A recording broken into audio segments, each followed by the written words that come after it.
Seguimos con Miguel Ángel Siciliano, de la Fundación Pensando Córdoba. Buenos días. Ahí está, adelante nomás. 10 Buenos minutos. días, gracias. Contarles que venimos desde Córdoba. Nuestra fundación tuvo una participación muy activa en lo que fue juntar amparistas en nuestra ciudad y en nuestra provincia para tratar de frenar los aumentos que se hicieron el año pasado. Y para nosotros fue un triunfo, no político, porque en nuestra fundación hay distintos componentes partidarios, pero sí fue un triunfo ciudadano pensar que habíamos frenado los aumentos de gas. Y a partir de allí pensamos de que el gobierno nacional iba a reflexionar respecto de la situación que estamos viviendo, porque, mire, yo sé que estas cuestiones sin duda tienen que ver con lo técnico, pero me parece que la discusión más profunda que tenemos que dar es cómo vamos a hacer para que el ciudadano argentino, para que el ciudadano cordobés pueda pagar la boleta.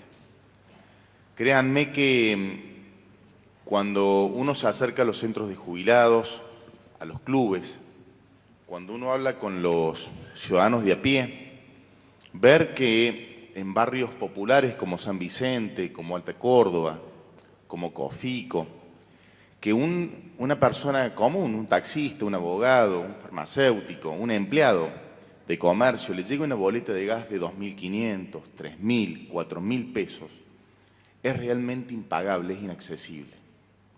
Y está claro, porque no vivimos en otro mundo, sabemos que las tarifas estaban desactualizadas. Pero la pregunta que nos hacemos es, ¿los salarios no? Entonces, ¿cómo hacemos para explicarle a un trabajador que hoy tiene que aceptar el 18 o el 20% de paritaria, porque esa es la paritaria adecuada, correspondiente, pero a su vez le vamos a aumentar el costo de la tarifa de servicios de lo que va de esta gestión cercana, por ejemplo, el caso del gas, al 500%. Entonces me parece que la discusión que nosotros tenemos que hacer es cómo logramos que el ciudadano pueda utilizar un servicio que según la Corte y claramente es esencial, pero que no se puede pagar.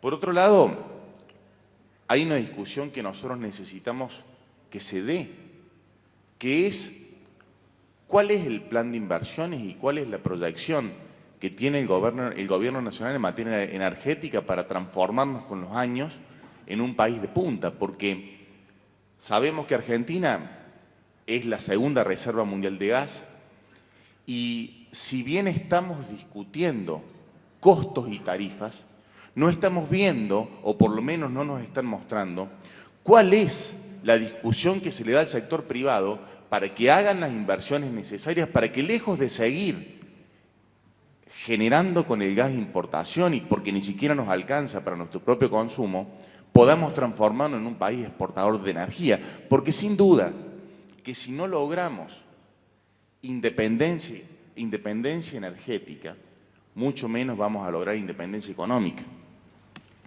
Mire, cuando surgió la posibilidad de venir, ya estuvimos en la audiencia pública pasada y de venir a hablar de estas audiencias, muchas personas nos planteaban el tema de por qué veníamos a hacer a la audiencia, porque no son vinculantes las audiencias públicas y por lo tanto muchas personas descreen de este mecanismo. También escuché a muchos defensores del pueblo u oradores anteriores que planteaban esto de que participar de la audiencia convalida un mecanismo necesario porque legalmente permite que el aumento pueda generarse.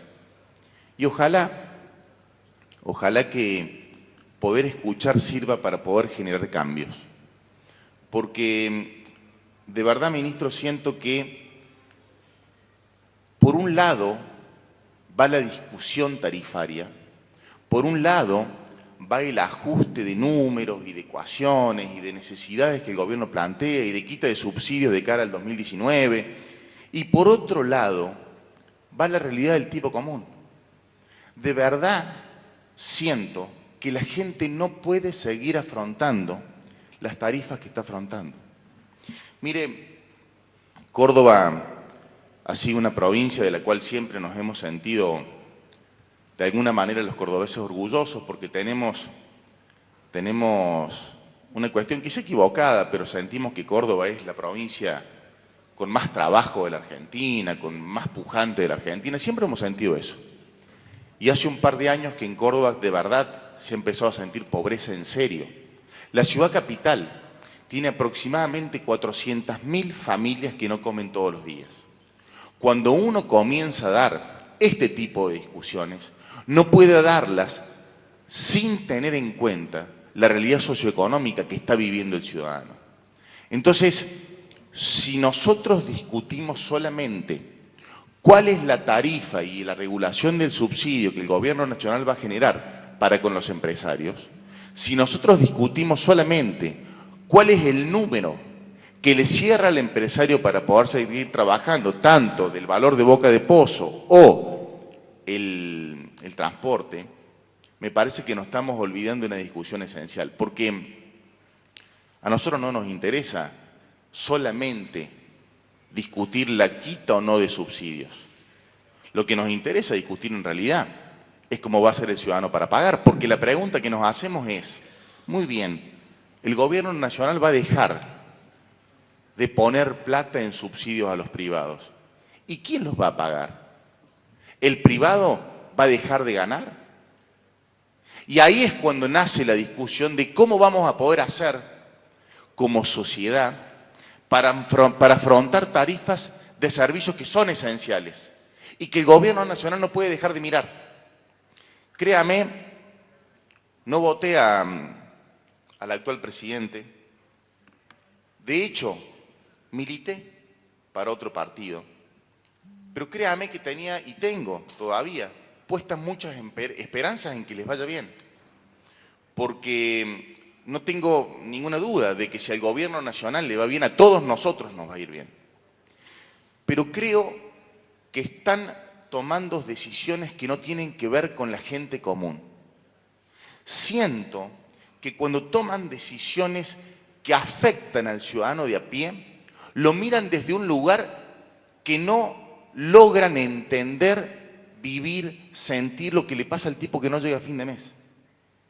Cuando fuimos a juntar la última recolección de amparos en un centro vecinal de Barrio Altamira, llega una persona, es la presidenta del centro, es jubilada, y nos planteaba con la boleta en la mano, le habían llegado, luego se suspendió ese aumento, 2.800 pesos en la factura de gas.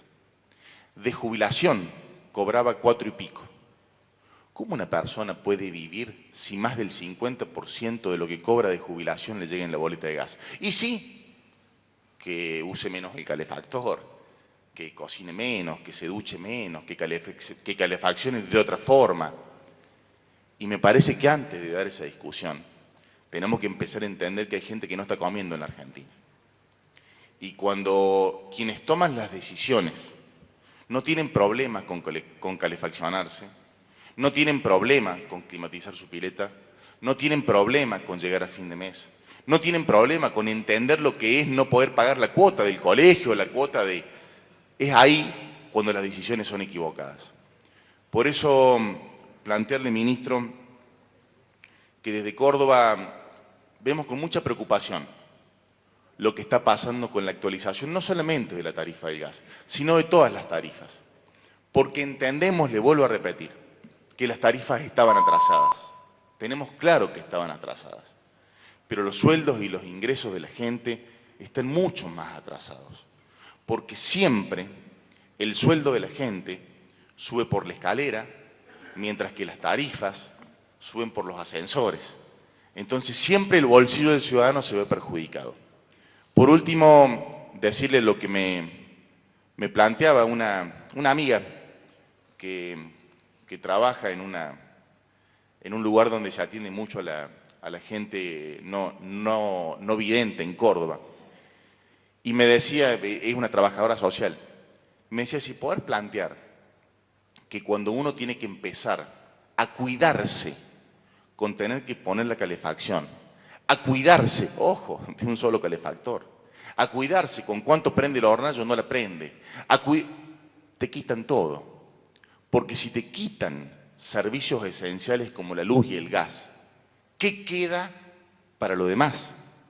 Entonces, humildemente pedirles que tengan en cuenta que hay mucha gente que la está pasando mal y que estas medidas pueden beneficiar al sector privado, pero sin duda van a perjudicar y mucho a la población. Muchas gracias por escucharme. Gracias a usted, Miguel Ángel.